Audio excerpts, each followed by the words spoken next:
Guys is here. Now y'all got to forgive me for this here angle, because I got my phone in the cup holder driving back to my son college. So I drove up here and I flew my wife and my son, just try to make their life a little easier. But I needed that quiet time, that alone time, just to hear from the Lord. But drove my Sprinter though, because it can handle more miles than our cars. And we were just with our son today. We with him yesterday, watched him play his game, went to dinner, then got up and went to Walmart for him today, went to school, had a little lunch with him. He ain't really want to eat. It's crazy when you see your kids grow up. They be got their little aura, don't really want the parents around, even though it's family weekend and there's other parents there. And me and his mama, we trying to hold ourselves together better than most parents of, kids his age. But, kids still, they want their little separation, their little freedom, which it don't bother me. Like, I don't be wanting to be up under you. It don't bother me. But, with the moms be a little different. Like, I don't be caring, but I ain't got to come see you. I'm doing all right. People like, you miss your son? No, he grown. He grown. Bye. But y'all seen a situation with the Charlie Kirk situation, and it's very sad for anybody to lose their life. It hit me a little differently because I'm a public figure and he's a public figure, and he was a public figure, and he's very opinionated and I'm very opinionated, and people, took a lot of offense to the stuff he was saying. I heard quite a few sound bites that he said, which it's like I really don't pay attention to people talking points and what they be talking about, because I understand, like, a lot of people, they want to be seen, they want to be known, they want to be heard. And me being a reluctant public figure, I'm the opposite. And I know that opposite feeling, but I also can tell when somebody really, really wanted that position. And may God rest his soul, and how he created a tour to go around colleges, and his people, they called it spreading democracy, but I seen him doing the debates and stuff with the college kids, and it's unfortunate. If who they saying killed him, that kind of remind me of, like, when you in the streets and somebody shining and somebody doing their thing, and they just balling out of control, and they really doing their thing, and you be jealous of them, and you could get so jealous of them that you want to see them dead, because you wish you was them. You wish you was in they shoes. Because if who they saying killed him, that young man was in none of the man talking points. Like, the man, they on the same side, like they white men. So it's like, for him, to me, but I could look at the guy and tell, like, he probably wish he was Charlie Kirk. He probably wish he was the cool guy. You could tell Charlie Kirk was like the life of the party, cool guy. Probably used to be out there getting drunk at the parties and all of that. Too cool for school, too smart. That's why he dropped out of college, they say, but still yet very smart. So just too smart for his own good. So, and then Charlie went back to the schools to debate against what he despised. They were saying he said college is a scam. And it was almost like he felt a sense of incompleteness from not being able to finish college. So he went back to the place that he couldn't conquer to then conquer it in a different way. And then he got this young man who is, if he's the killer, who looked like the opposite of Charlie Kirk. Like I went to private school 10th through 12th grade. And I went to school with a bunch of Charlie Kirks. That's how they is. I went to school with a bunch of them. That's how they is. It's a different breed. It's a different kind of guy. And it's very interesting how they are. It's like, it sounds like they racist. That's just their opinion. But they actually will eat with you. They'll sit down and eat with you. They'll talk with you. And they'll make an exception for you. Oh, you're not like the rest of the black people. You're not like the rest. You're not like them. You're different. You're different. No disrespect or anything, but you're almost like a white black person. You know, you think different. You know, you're different. They'll make an exception for you. They'll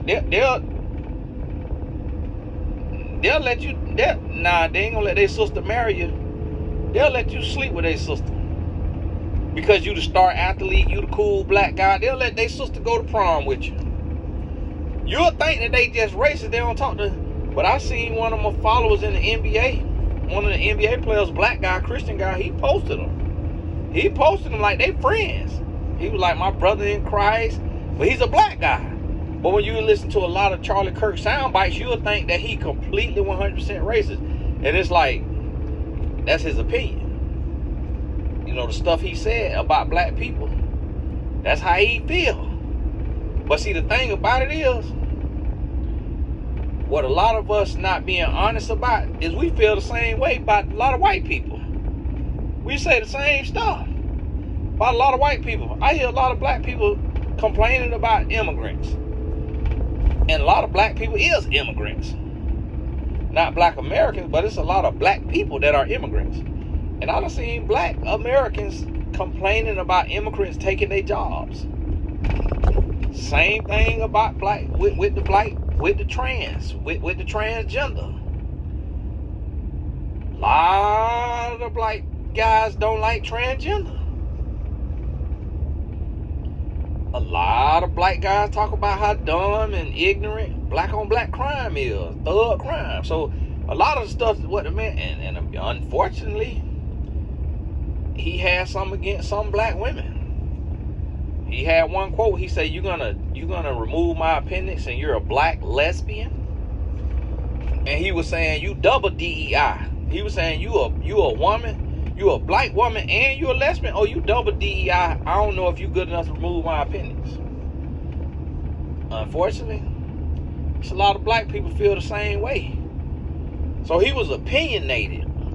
And he said some stuff that just was ignorant in the literal sense of the word. He just was ignorant to what he was talking about. Because you don't know somebody's struggle until you walk in their shoes. Like he had the same argument that the guy, Patrick Bet-David. I seen Patrick Bet-David had a episode on his podcast. I think it was with a black guy, and he was talking about how he come from a war-torn country, and this family come to America, and they done did, and he is who he is. And he was saying, I don't understand why black people still in the position that they in. And it's just ignorance, because they don't know what it's like to be black. And they don't realize that it's a lot of black millionaires. It's a lot of black college graduates. It's a lot of, they just look at the black thugs. They look at the black on black crime. It's like, it's white on white crime. Charlie Kirk losing his life was white on white crime. But they forget about that. And then they be so worried about, well, why the black ain't this? Why the black ain't this? And it's like, worry about your race. Worry about what you got going on. Don't worry about nobody else. Don't worry about why somebody else can't get past. I'm a black millionaire without a college degree. No college degree, just like Charlie Kirk. Black millionaire, just like Charlie Kirk, white millionaire. We on the same level. But yet my people come from slavery, segregation, Jim Crow laws, redlining, gentrification, systemic racism, and I'm on the same level as Charlie Kirk was. So what would be his argument to that? But what he would say is, well, why everybody can't do what you did? Because sometimes it's just about who God called. Sometimes that's what it's about. Who God called. Who changed their life. It's like I made different decisions than a lot of black guys that I know. I don't smoke weed. A lot of guys don't realize how weed slow them down. How it alters the chemistry of their brain. They don't realize that. I don't cheat on my wife. A lot of people don't understand how that mess up your life. How that throw your whole equilibrium off. You can't even think straight. You can't even live right because you gotta be hiding. You gotta be sneaking. You can't be free. You can't be full because you got to be hiding and sneaking. A lot of guys don't realize that.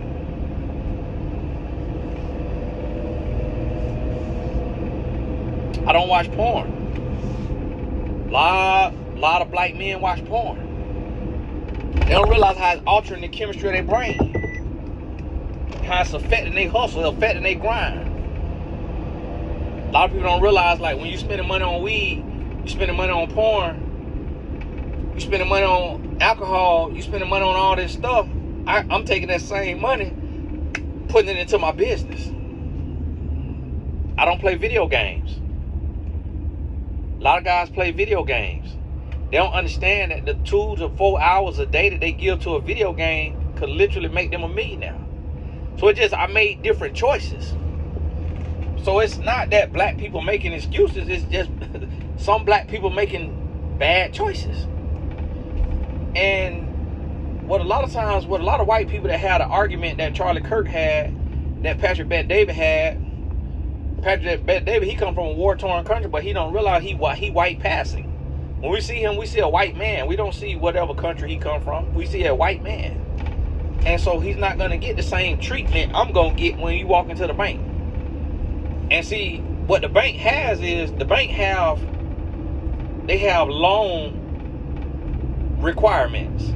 They have underwriting. But the underwriter is not a computer.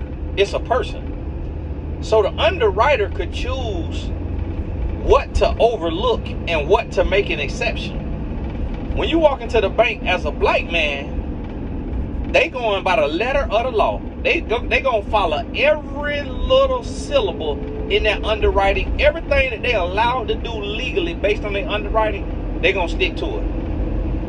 When the white man walk in there, if they like his energy, they like his suit, they like his cologne, they like his perfume, they like his talk game, they gonna overlook certain things.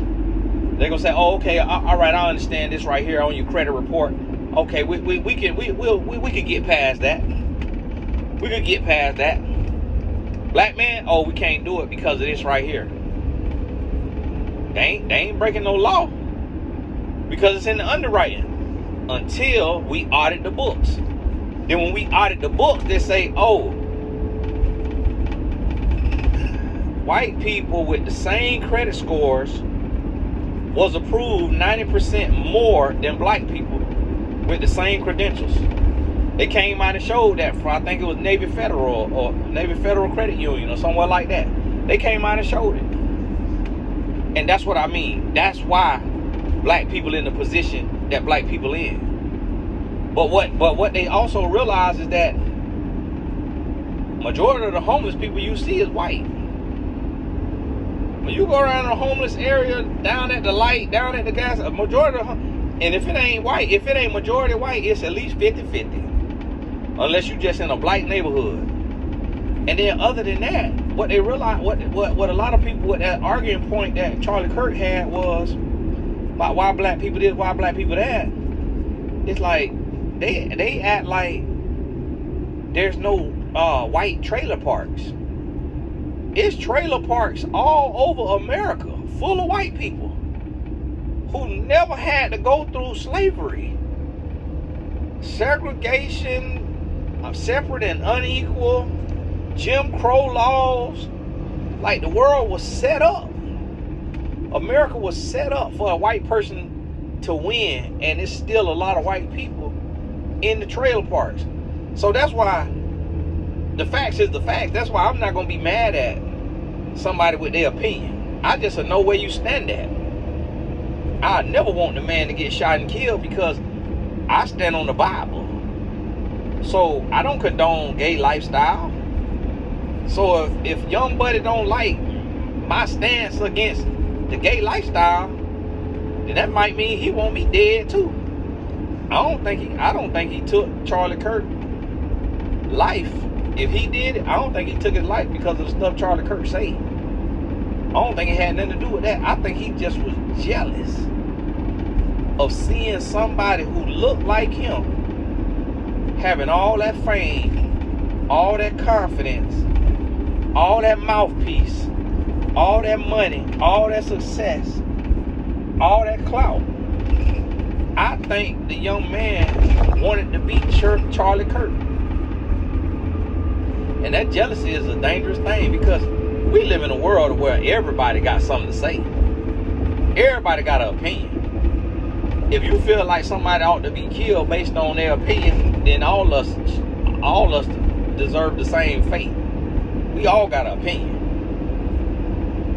But the thing about it is, and then I've seen a lot of black people talking about, oh, they're not empathetic. I mean, you don't see me on here crying or nothing like that. But that don't mean I'm not empathetic. They say, oh, I'm not empathetic because he said it's necessary for some deaths to happen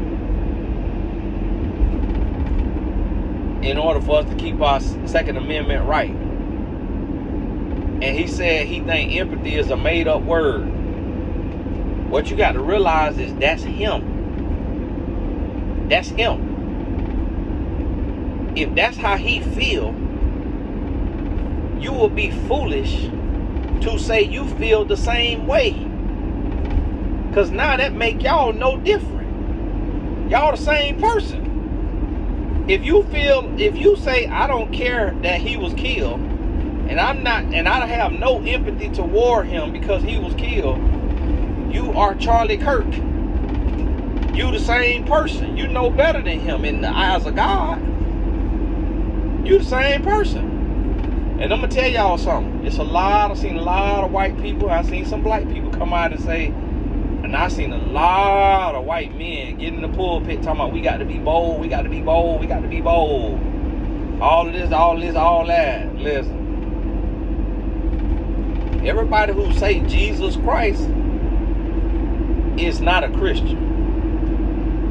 God is not pleased with everybody who is claiming his name. God is not pleased. We don't know how God felt about, we don't know how God audited the heart of Charlie Kirk. We heard what came out of Charlie Kirk's mouth. We don't know how Charlie Kirk treated his wife.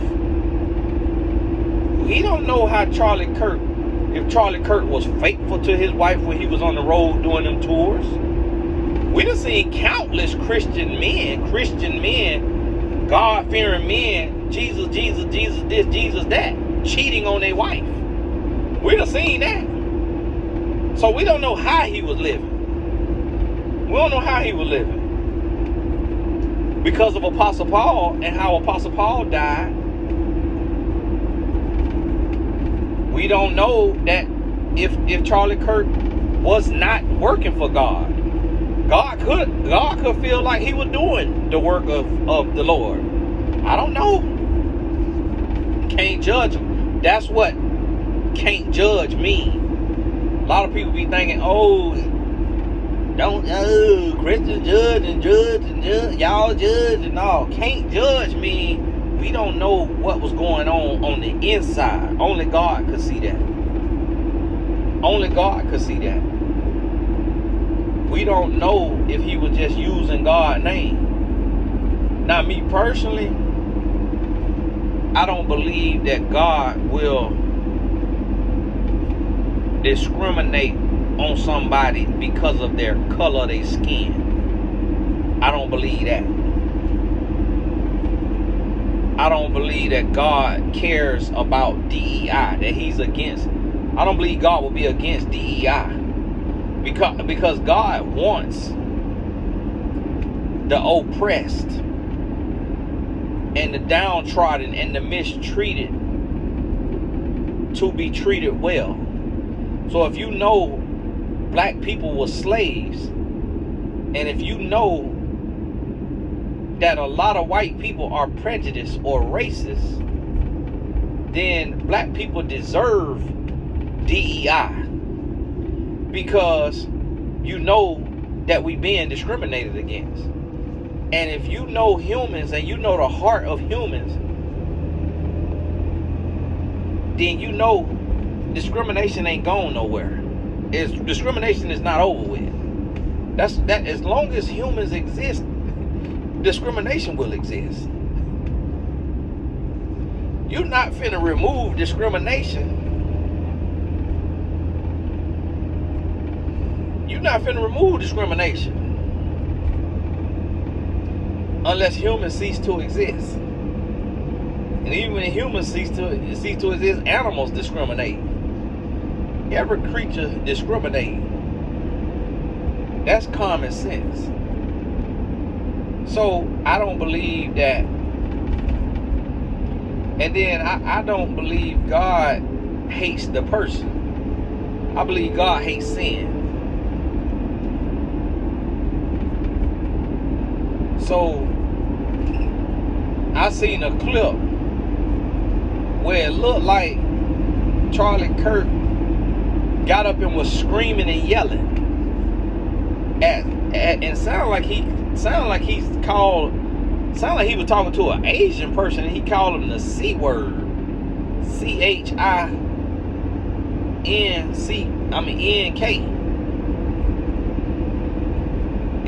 That's what it sounded like to me. And if he did that, that's not of God at all. So see, you can't have a heart for Christ and not believe in empathy. See, that's the truth that a lot of people don't want to share. That a lot of the white Christians that are championing Charlie Kirk as a voice of Christ, you can't believe empathy is a made-up word. You can't believe that somebody, a race that was downtrodden, raped and pillaged, every black settlement that black people tried to settle upon after slavery and build it up to create our own town, our own ecosystem, like Black Wall Street was burnt down. You can't believe in your heart that black people don't deserve reparations if everything we tried to do for ourselves was burnt to the ground. If the land that we was given was taken from us. You can't take and believe in your heart that we don't deserve reparations and not say and not be a racist. That's impossible. Like what happened to the Native Americans? I want them to get everything they could get. I want them to get everything. Any marginalized group of people, I want them to get their reparations. That's how I feel. Like I'm not pocket watching or competing with nobody else. Get what's yours. Get what's yours. Just as long as I get what's mine now. So the same way Native Americans got reservations, it ought to be black reservations for people who are descendants of slaves. Where you have a reservation, you got your own businesses. If that's a casino, that might be against the Lord, but that ain't got to have nothing to do with the Bible now. But if the Seminole could have Seminole hard rock, then we need to have black hard rock. Because if we were slaves and we was raped and pillaged and done wrong, we need to have reservations. I grew up with some black and Indian people that was black and Native American, and they got a check every month. They told me it was $600. I don't know how much it was, but both of them got a check for $600. Do you know how much money that is for a kid? And they mama spent it on them too. They had all the Jordans. They had all the Tommy Hilfiger before he said he ain't make his clothes for black people. All the polo. They had gold teeth when that came in. They got the tattoos when those came in. Man, they were living good. And guess what? They still live on a reservation. Big houses, 4-5 bedroom on a reservation. And they just a drop. They just a drop of Native American. Just a drop. They 25% Native American. Y'all gotta forgive them. I'm trying to make sure I ain't missing no exit. And so guess what? Black people need reparations. Black people need reservations. And it ain't and I'm a black millionaire. So I'm not a whatever they call it. Sympathist, apologist, and none of that. But I still don't believe that we ought to have to get it out the mud. No, not when we was the mud, not when we were treated like mud. Absolutely not. So anytime I hear somebody argue, and then Charlie Kirk, he had an argument about the Jews, and it was like, he's talking about the Jews went through the Holocaust and they the richest people in America. It's like, yeah, they Holocaust was in Germany. Our Holocaust was on American soil. The Jews escaped the Germans, came to America, to where they not under totalitarian reign of the Germans. Jews is not the richest in Germany. They the richest in America because this was their land of refuge. For black people, this our land of blood. This our land of nightmares. This where our Holocaust was. And we still under the same people who put us through our Holocaust. So how can you compare a Jew to a black? It don't compare. Also, black is black. The definition of black, everything associated with black is given a negative definition. Black is defined as gloomy, evil, dark. Everything about the word black, those who wrote the dictionary wrote it as a negative. The only positive that they gave the word black is contrasting the word red. When you in the black in your bank account, you in the positive. When you in the red, you in the negative. And I'm surprised that they didn't call it when you in the white. Because everything else about white is seen as holy, pure, righteous, regal. Everything else about white is seen as right. So how can you expect black people to overcome when our skin color is seen as a negative? Our complexion, the darker you are, the more discrimination you receive, the more mistreated you are. So I don't understand the argument, Patrick Bet-David and Charlie Kirk. Like, yeah, what you arguing apples and oranges? Like, black people can't get ahead just for the sake of their skin color. Now, if we was white like a Jew, we'd have been overcame, because you wouldn't know we was black. If you just judged us off of the content of our character and not our skin color, we would have been got ahead. We'd have been ahead if we had white skin. But when we walk into the bank to get a loan for a house, to get a loan for a business, we walking into the bank with black skin. Like they saying now, they coming out now saying people being turned down with 750 credit scores. 700 credit scores getting turned down. It's black people having to go to court and win lawsuits for their house being devalued by the property appraiser because they black. It's black people going to court and winning lawsuits for being denied for bank loans, for houses and businesses, when white people with the same exact credentials was approved. Black people having to throw good money after bad. Throw good money down the drain. Got to spend money on lawyers to get what we should have already had. So now I seen some people celebrate Charlie Kirk death.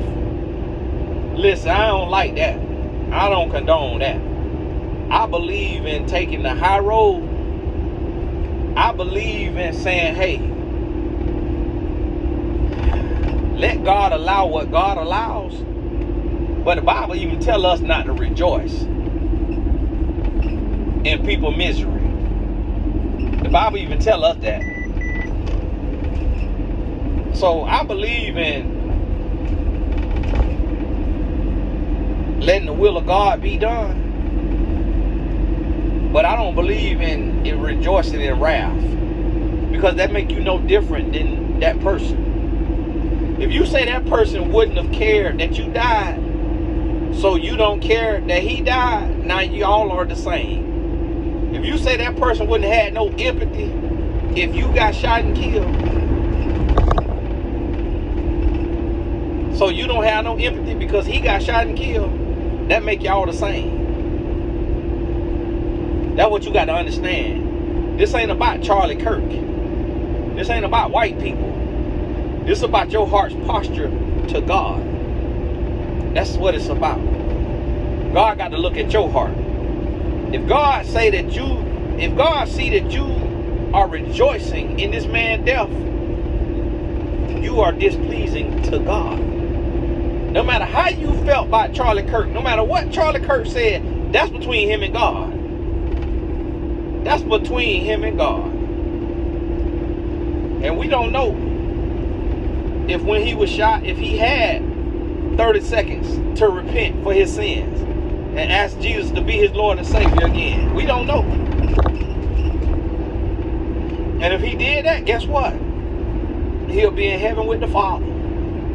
And we can't stop that. We can't control that. We will never know. We will never know, because ain't no respect of persons. When we get to heaven, if you get to go to heaven, you're not going to know who is Charlie Kirk, because otherwise it's no different than earth. You don't know nobody in heaven.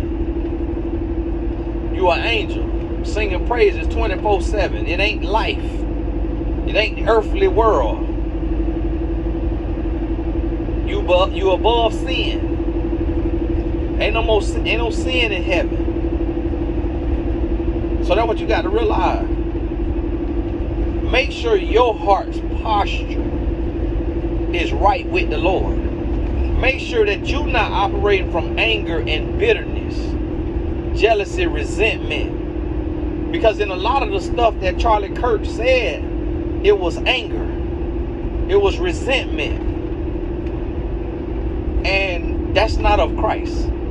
Those feelings are not of Christ. And so, and it's a lot of people who didn't hear what he said, because I didn't know who he was. I had never once heard of him. I didn't have a clue who he was. So I had to look him up. And then some of the stuff, the first stuff I heard, I was like, okay, well, he talking about Christ. He said he's a Christian. He's spreading the word of the gospel. I'm like, okay, I agree with the brother. Then the more and more videos I seen, I said, oh, okay. He was a little he was a little ignorant in some of his beliefs. He still was too young. He still was too young. He was 31 years old. He been talking and running his mouth since his early 20s. So he was just too young to understand, but he was old enough to them college kids that he would debate. So the same way their brain ain't fully developed, he started talking before his brain was fully developed and kept the same talking points.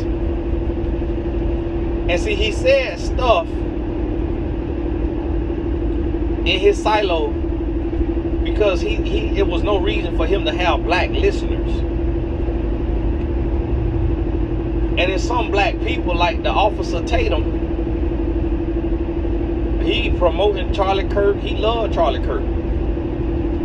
And that Officer Tatum, he probably agreed that the black women should not have their position that they was in. The black women that Charlie Kirk said they didn't have the brain power to be in the position that they was in, and they in that position because of DEI. Officer Tatum, the black guy, he might agree with that. He might agree. He got a white wife. And a lot of times when a black man have a white wife, he has bought into a lot of the ideologies and the thought processes of white people. Not all the time, but a lot of times. I know black guys with white wives who don't think like white men. But a lot of them do. Because a lot of black men get with a white woman, or a woman that's not black, even if she Hispanic or really light Hispanic, who might be Hispanic and white, or a woman who Asian and white, or something. They'll do anything but black.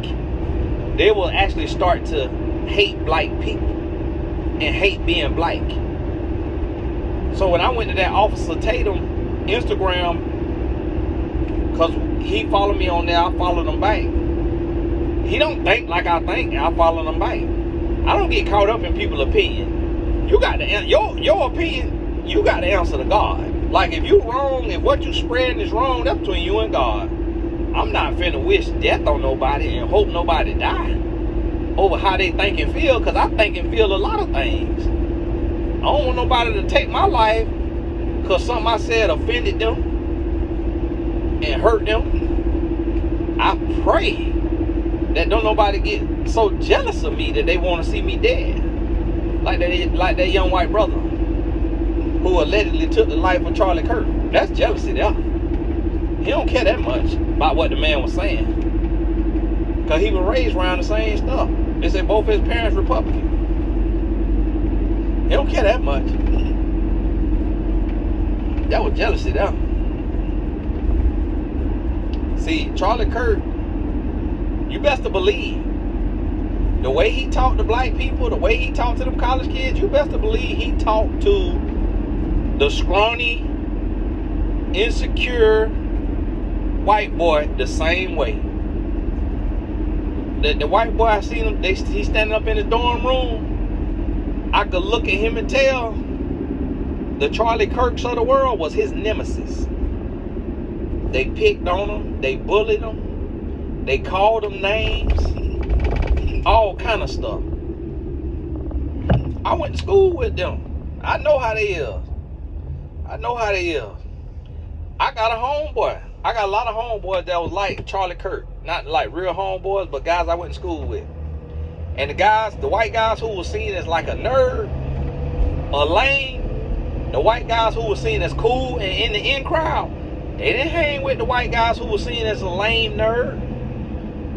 They did not hang with them. They picked on them. They bullied them. I got a homeboy that was seen as a lame nerd. He one of my friends. He one of my investors.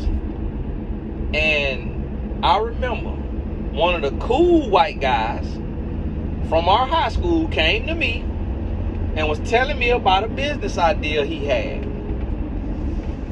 And he wanted an investment. I said, well, you ought to go to such and such, because he invested in me. I think he'll invest in you.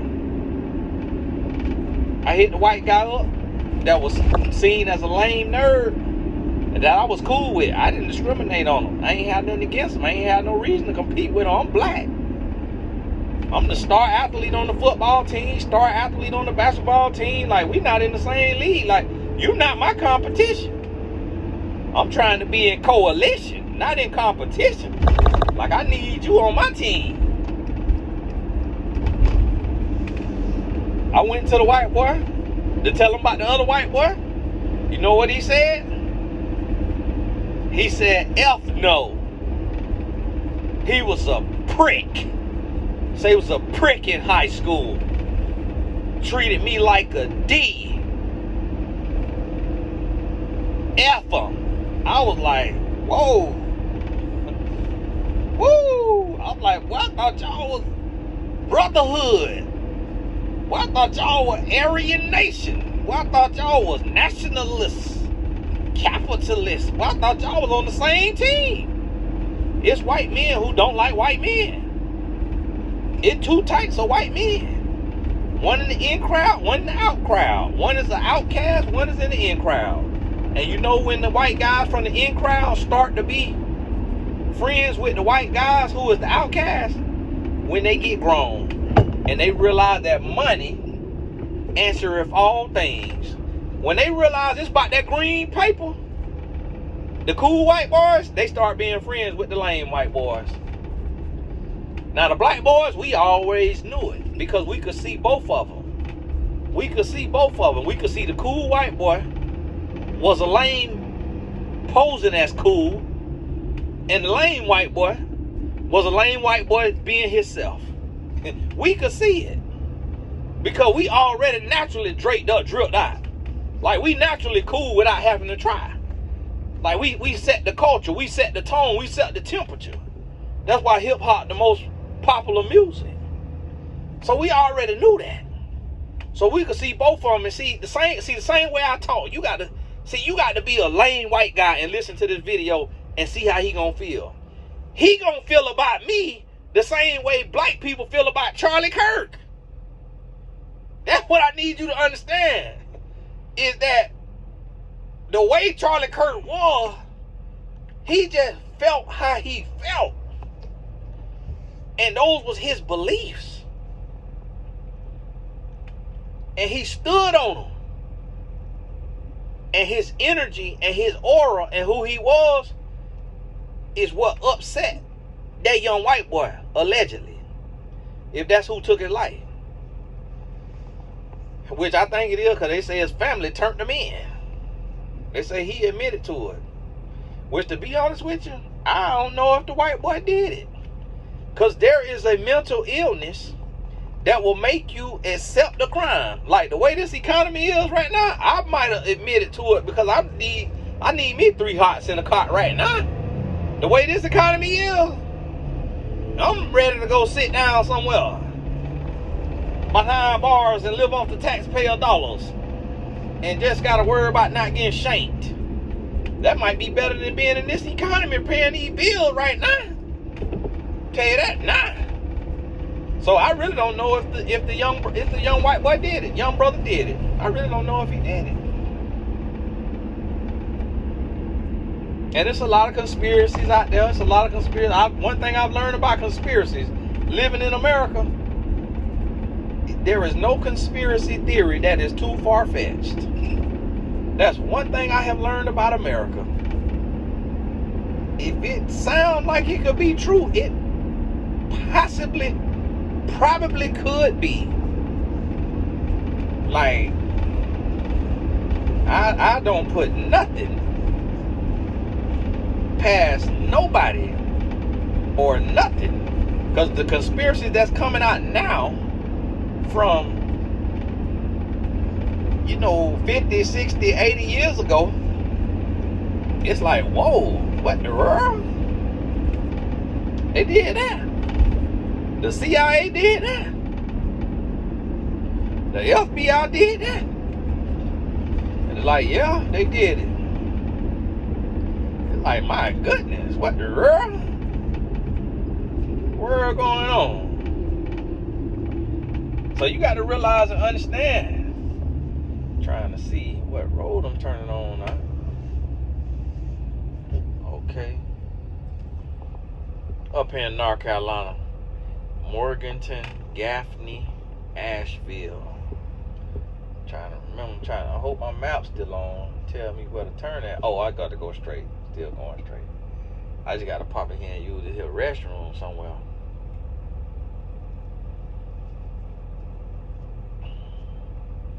So listen to me. I wanted to be clear. I ain't agree with a lot of what Charlie Kirk said now. But I do feel empathy for him losing his life. I definitely, because see what a lot of people don't understand, if you feel like Charlie Kirk deserved to lose his life, then that means you feel like Umar Johnson, Roland Martin, Tony Gaskins, R.C. Blakes, you feel like all of us deserve to be killed. Because everybody got opinions that somebody don't agree with. When we start to rejoice and condone somebody being murdered in 2025 for how they think and feel, or because of somebody jealous of them, oh, you asking to be living in hell on earth. You asking that your friends and family be killed. You asking that you be killed. Because you got thoughts and feelings about transvestites. You got thoughts and feelings about gays. You got thoughts and feelings about white people. You got thoughts and feelings about black people. You got thoughts and feelings about this and that. You got people who jealous of you. You got people can't stand you. They can't stand the ground you walk on. You absolutely disgust them. They can't stand your smile. They can't stand your fashion. They can't stand your confidence. They can't stand your blessings.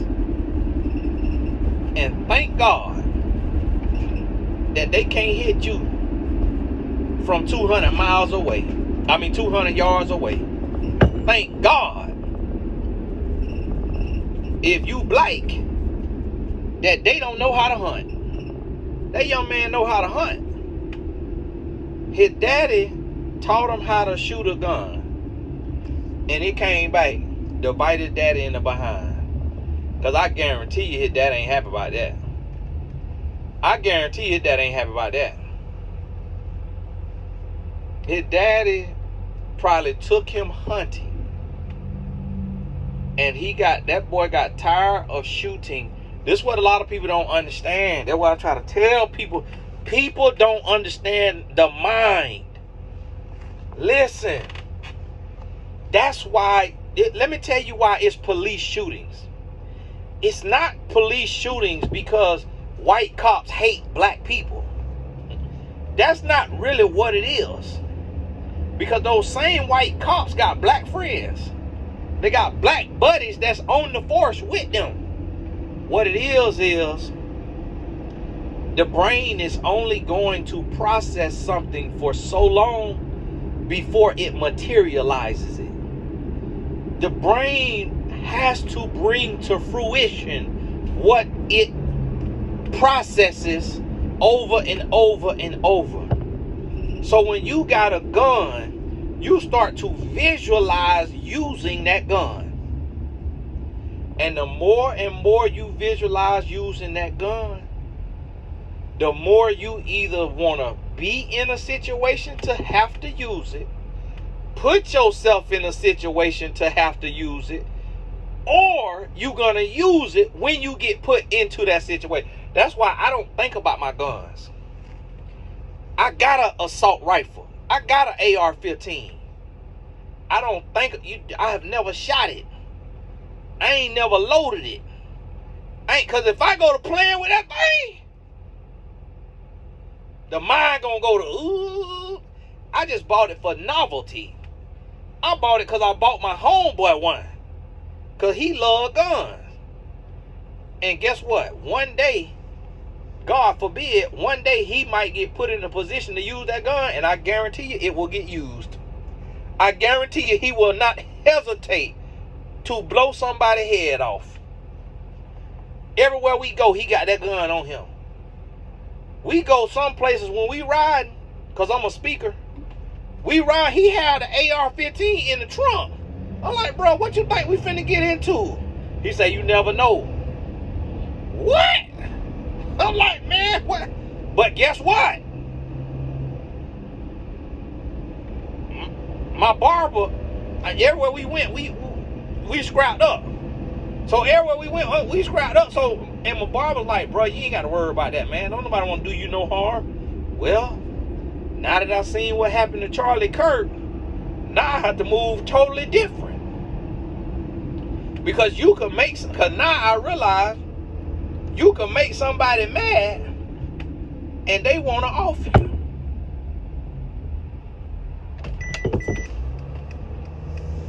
Now I realize, because listen, you don't know where somebody's mind at. You don't know where somebody's mind at. You don't know what they going through. Listen, I done felt that feeling of wanting to take somebody's life. I done felt that feeling. Everybody is capable of that feeling. People act like, look how that young man look. Look how the school shooters look. Look how they look. The school shooters don't look like thugs. But I also want you to think, so I want you to realize everybody is capable of murder. Everybody, every human is capable of murder. I want you to realize that. The next thing I want you to realize is the irony. I want you to realize the irony of this death. I want you to realize the irony of all of the mass shootings recently, these school shootings, because they keep talking about black on black crime and sending in the National Guard, but at the same time they are having white on white crime that is way more polarizing, way more ostracizing, way more dangerous. Like, nobody loses sleep except for the family when Pookie shoot Peanut. Nobody lose any sleep. And a lot of times the family already understood that was going to come. A lot of times the family already started finding resolve in their spirit as soon as Pookie got out there in the streets. Soon as Peanut got in the streets, we start preparing ourselves for his funeral. Because we know it's one or two things that's going to come from it. So we start preparing ourselves. We either getting ready to keep his books full on commissary, or we getting ready to pay for his funeral. That type of crime is far less damaging to society as a whole than the white people with AR-15s or machine guns doing school shootings and public executions. But see, that's why we are supposed to sweep around our own front door. And I want to challenge white people. The same way that white people want to talk to black people about black on black crime, I want to ask white people, stop giving your children shooting lessons. Stop buying your son a assault rifle at 12. See, the thing about it is, if Sequavion and Devontae and Jamal and Tony want to take a life, they got to go jump through hoops to take a life. They got to go secretly up under their mama nose, get fronted some drugs, go find a post to sell those drugs, get the money, and go to a OG and buy a illegal firearm. Then got to actually get in a beef with another person, unfortunately be another black man oftentimes, then to go take that life. But little Billy, little Tom, is given a gun as a gift for his birthday, and then taken to the range every weekend or every other weekend, taken on hunting trips, taken around the country, taken around the world to hunt. So if Billy have a bad day, he is a trained assassin. So I'm gonna tell y'all something like this right here to my white brothers who care so much about inner city black on black crime. I want y'all to start sweeping around your own front door. Let us go and talk to our young thugs. That's crazy. That's that man's real name, Young Thug. Let us go and talk to, let us as the black men go in as a National Guard and talk to our young thugs when we decide to, when we care enough.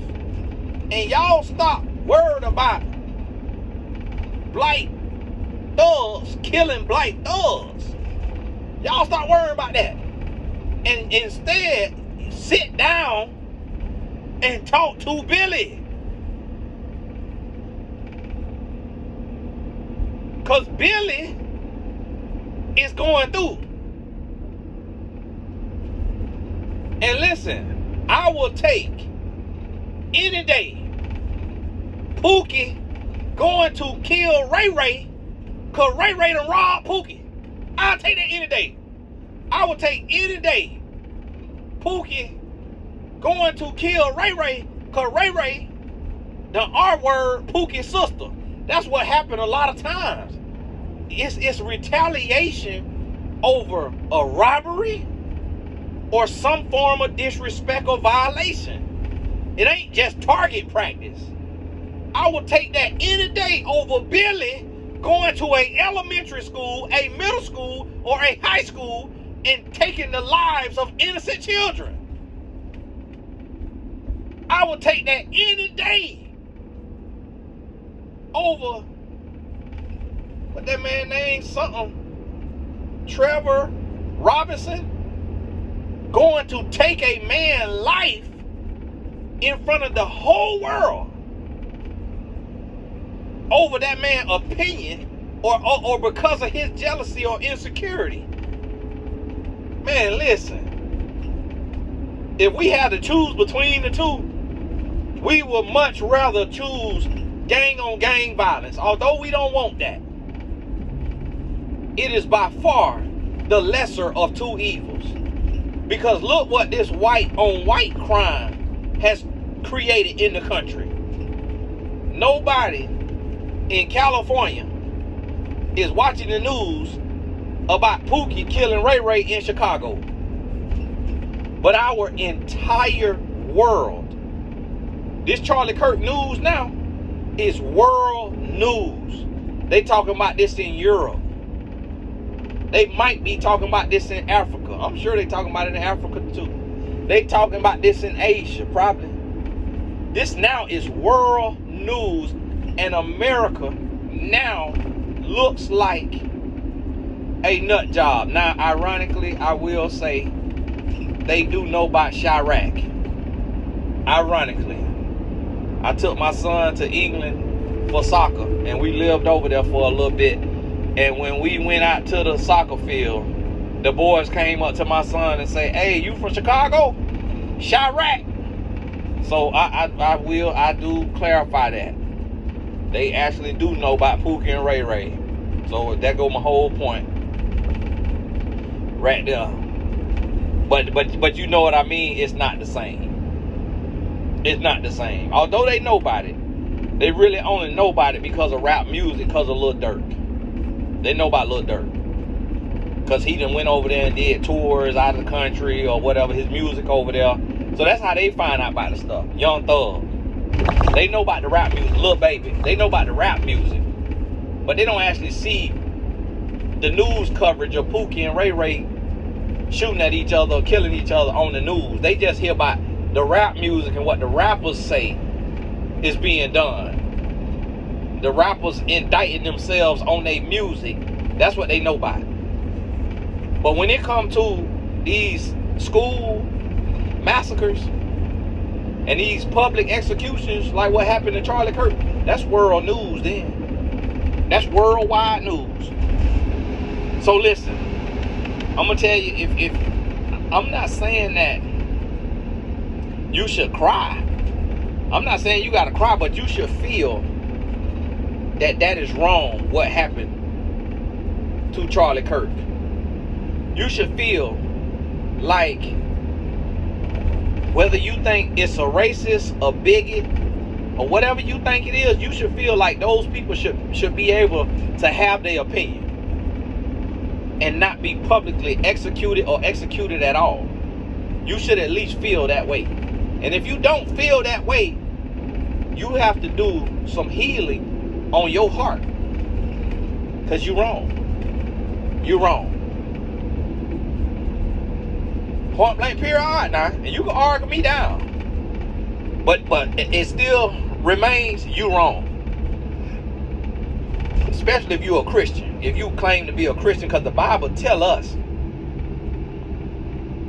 to bless those who persecute us and curse us, to love our enemies. The Bible tell us that. So you wrong, according to the Bible. Now the Bible say you're going to reap what you sow, but that's not for you. That's for God. But what do the Bible say? The Bible say vengeance is mine, saith the Lord. But you're not supposed to rejoice in the Lord's vengeance. What if what happened to Charlie Kirk was God's vengeance upon him? If that was the case, I'm not saying that's what it was, because I don't know. But if that was the case, you're not supposed to rejoice in that. Because it's going to get turned around. Because now your heart is like no different than the heart that you saying he had. I'm not saying he had that heart. Because honestly, he honestly, as a public speaker, as a social media influencer, honestly, he could have just wanted attention. Honestly, he could have just wanted to be significant. Honestly, he could have been being the voice of the racists that he know exist in the trailer parks, and could have just been the voice of them. We don't know if he really believed in it or what he was even saying. We don't know that. Although you can assume he did. Although I would assume he did, I can't say I know that. Because I don't. I would actually hope that he didn't believe himself. He might have did. But I can't say. Do you understand? Do you see how I'm saying we can't judge the heart of a person? Because we don't know their heart. Only God does. Only God does. And that's what I want you to realize and understand. Only God knows their heart. So only God knows if Charlie even believed what Charlie was saying. Only God knows. Only God knows if Charlie was a Christian who loved the Lord but was misinformed and misinterpreting scripture. Only God knows. Now, we can say, because the Bible says, from the abundance of the heart, the mouth speaks. So based on that, we can say, oh, well, Charlie believed that. That's what we would think. That is what we would think. That Charlie believed that. And Charlie could have believed that. But we are not his judge and his jury. So what you have to want, because I'm gonna tell you something. I can guarantee you Charlie's parents did not want him to be executed. I can guarantee you that. And I can guarantee you that not everything Charlie said his parents approved of. Even if they felt the same way, they probably didn't want him to say it. My daddy tell me. He say, Tony, please, son. Don't speak on Trump. Please, son, please. Like, it's certain stuff he don't want me to say because he feared for my life. He feared for me being targeted. The same way Charlie Kirk was targeted. He feared for that. And he'll tell me, he say, son, please, son. Don't speak the list. Stay out them politics. Stay out them politics. I say, all right, daddy.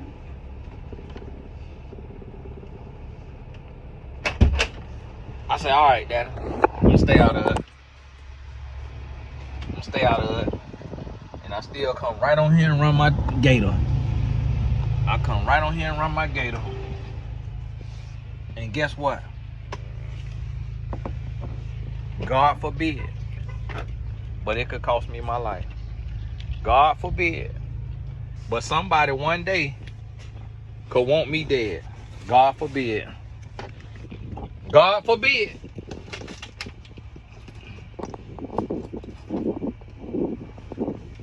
But because I have felt jealousy before, I know what jealousy feels like. And I know how dangerous jealousy is. The game about to start in 10 minutes. But hey, God bless y'all. Keep your head up. Keep going. Stay positive. Stay prayerful.